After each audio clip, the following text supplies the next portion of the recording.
That worthless wife. Just discard her before we land in real trouble. As soon as they assumed I was asleep, my husband and his mother underwent a complete shift in their attitudes. Initially leaving home under the pretext of safeguarding their assets, they shamelessly returned, unleashing chaos. When I confronted them with reality, my name is Daisy, 30 years old, engaged to Brad after a 5-year courtship, living with his parents, the true nature of my husband and his mother became evident. Despite our initial agreement to purchase our own house after having our first child, almost 2 years had passed, and we were still residing with his parents. In this extended stay with my husband, his mother, and his younger brother, concerns about me surfaced among those around us. My parents lived at a considerable distance, requiring air travel, expressing regret that they couldn't provide assistance. Despite this, my relationship with my husband and mother-in-law remained strong, seemingly immune to the typical conflicts between mother-in-law and daughter-in-law. I was content until one day, an accident left me hospitalized with a broken bone. Initially, my husband and mother-in-law visited daily, displaying genuine concern. However, their visits dwindled to once a week, and their attitude took a drastic turn. Overhearing a conversation they thought I was oblivious to, my husband and mother-in-law expressed disappointment in me. The accident had rendered me unable to perform household chores or contribute financially.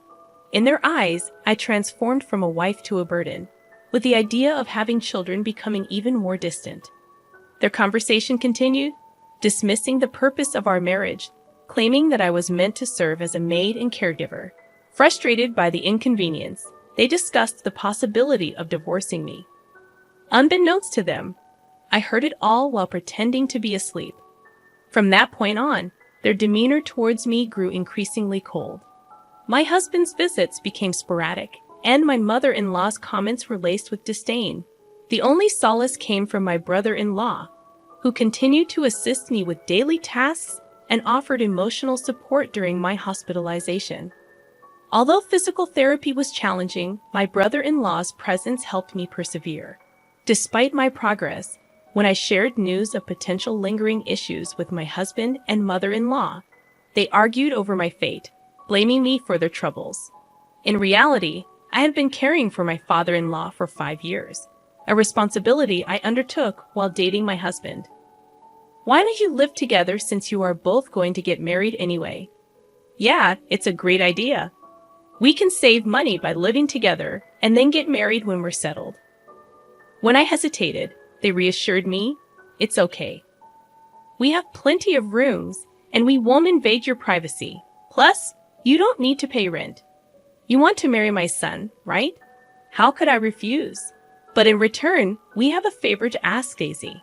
While you're working from home, can you look after our father, who needs care? It's only for 4 to 5 hours during the day when my mother is out for her part-time job. We also have my brother, so the two of you can work together. My brother-in-law was also working from home, so Yi and I teamed up to take care of my father-in-law in the house. My father-in-law and brother-in-law were very close. My father-in-law had a hobby of collecting furniture and even had a separate house just for it. My brother-in-law and I always enjoyed hearing about his hobby. My father-in-law loved his caring son, Regan. Eventually, my father-in-law's health began to decline, and after years of care, he passed away.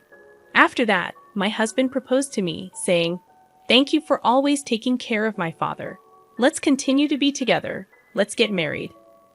Despite having worked hard on housework and caregiving, the moment I became immobile, my husband and mother-in-law's attitude towards me became as if I were worthless.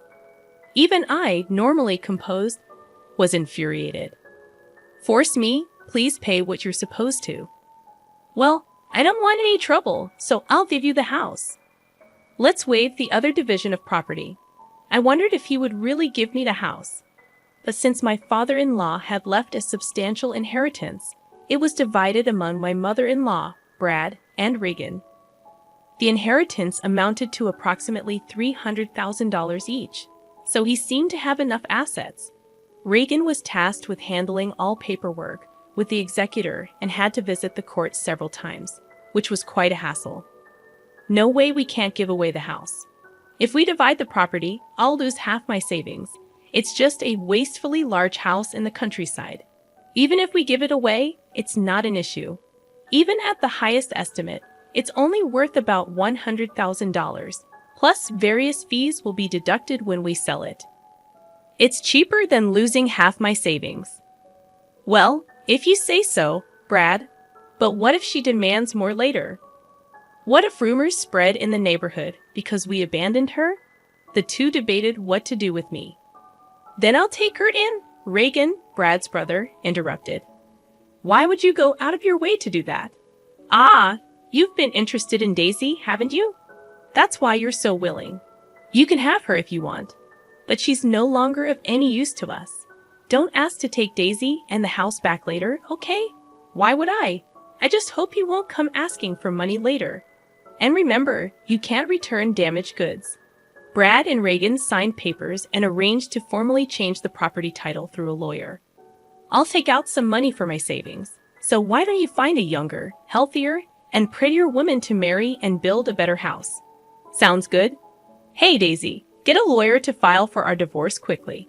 They said they'd stay in a hotel for a while and left the room. Reagan and I silently saw them off.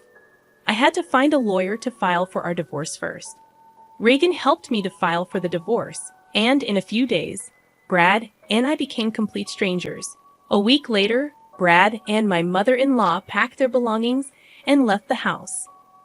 It seemed peculiar that Reagan, Brad's brother, continued to visit me after I divorced his brother. When I expressed concern about him worrying about his former sister-in-law, he responded, "I'm doing this because I want to. I didn't get along with you just because you were my brother's wife. We both provided care and did housework together. We've talked a lot more in these 7 years than you ever did with my brother. We're friends, aren't we?" Reagan said with a gentle smile. All I could do was express my thanks and gratitude.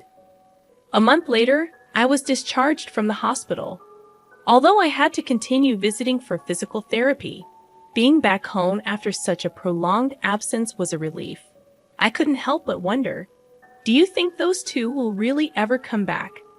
I'm worried they might return and make me work again. If they come back, I'll drive them away. I can't forgive them for treating you so horribly. Plus, they have no right to return to this house, Reagan reassured. Despite still being unable to move as before, Reagan took care of most household chores. Fortunately, as a freelancer working from home, I was able to return to work and contribute financially. Thanks to bi-weekly physical therapy, my recovery proceeded smoothly without complications. A year later, I was able to resume a normal life, collaborating with Reagan on housework. We spent more time together, using our days off for trips. Just as I thought our peaceful days would continue, a storm suddenly hit. One night, while Reagan and I were having dinner, the door was knocked, and the intercom rang repeatedly. When I nervously answered, Brad appeared on the monitor. "Hey, open up. This isn't your home anymore. State your business and leave," I firmly said as I opened the door, surprised by Brad's unexpected arrival. "What do you want? Why do I have to put up with such an attitude just for coming home?" Brad said, entering without hesitation. "I'll be living here again from today. Oh, I'm hungry. Hey, Daisy, give me some food," he ordered, disregarding the changed dynamics. "Cut it out. Why are you here?" I asked, bewildered. Brad explained. "Well, I've spent almost all my money. My mom will be here soon too, so leave the door unlocked." Remaining silent, I heard him say, "Oh, you're all healed up, huh? That's great. Let's get back together. You must have had a hard time without me," as he persisted in his mistaken belief. He approached me with a disgusting familiarity, and the sheer audacity of his actions made me feel sick. "Stop it.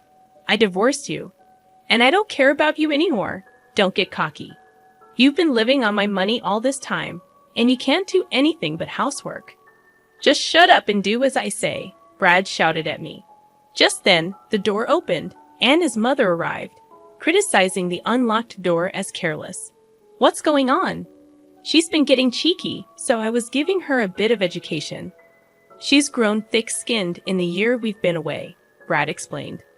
Once again, Brad and his mother began to make themselves at home, acting as if it were the most natural thing in the world. I had had enough. This isn't your home. I'm calling the police. Oh yeah, about that.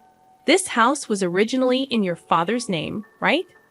So that means the heir, including my mother, makes our agreement null and void, doesn't it? Brad shouted, making an unreasonable claim. You promised to give me the house. If you're nullifying that, then everything about the division of property should be nullified as well. Give me half the savings. Sure, but I don't have it anymore. Didn't I tell you earlier? I've squandered it all. I quit my job, spent it all on booze, fun investments, you name it, Brad admitted, shocking me with the unbelievable revelation. I also have some debts with consumer finance, about $20,000. I guess you can pay for me, he continued. Initially, I thought he was lying, but his mother confirmed it. I can't lend you that much money. I'm not asking you to lend it. I'm telling you to pay it. I'm not giving you any money. I'm calling the police, I declared. As Reagan dialed the police to report the situation, Brad began wreaking havoc in the house, breaking the precious furniture that had been my father-in-law's keepsake. His mother joined in, destroying the furniture and laughing as she did so, something so terrible that it tarnished the memory of my father. About 10 minutes later, when the police arrived, I explained the situation to them. This is quite a mess. Let's hear your side of the story, one officer said. What's wrong with me breaking things in my own house? That's right. We're just crushing things we don't need. What's the problem? Brad argued, leaving the police unsure of how to respond. Reagan stepped in, clarifying that the house had never belonged to Brad and his mother. It was under my name. When the police seemed uncertain how to respond to this revelation, Reagan explained that our father-in-law had left a will, and the house was mine from the beginning. Brad and his mother stood dumbfounded. So this isn't your property then? The police asked. Hold on, but I'm her ex-husband. We're like family, so she'll forgive me, right? Brad pleaded. Don't make me laugh. You're a stranger. Once you're an ex, I don't even know you. You were in contact with another woman before our divorce was finalized and treated me like a maid. If not you, then who? I retorted. No, that's not what happened. I was just going along with what my mom said. She ordered me to do all this, Brad claimed. His mother confirmed that Brad had been trying to marry a young woman after our divorce, according to her information. He also quit his job to start his own business, but it failed within just a month. Despite having money, Brad was rejected by lenders and became reckless, engaging in irresponsible behavior such as playing and gambling, claiming he had money to spare. He admitted to having almost no money left, and it seemed that his financial situation was indeed dire. You brought this upon yourself. All this is Brad's fault, I asserted, despite their previous condescending attitudes towards me. They both desperately pleaded for forgiveness, attempting to shift the blame, but this was truly ridiculous. No, I won't forgive either of you. And this isn't something from the past, is it? You were treating me like a servant until a moment ago. Not leaving when I asked you to leave is illegal. And since the furniture collected by my late father-in-law is now mine, you'll need to compensate me for that. But all right, we will compensate you. Just please don't get the police involved. You wouldn't want me to go to jail, would you? They pleaded. Unmoved, I responded. I actually don't care at all. By the way, we're married. It turned out I was married to my former brother-in-law, Reagan.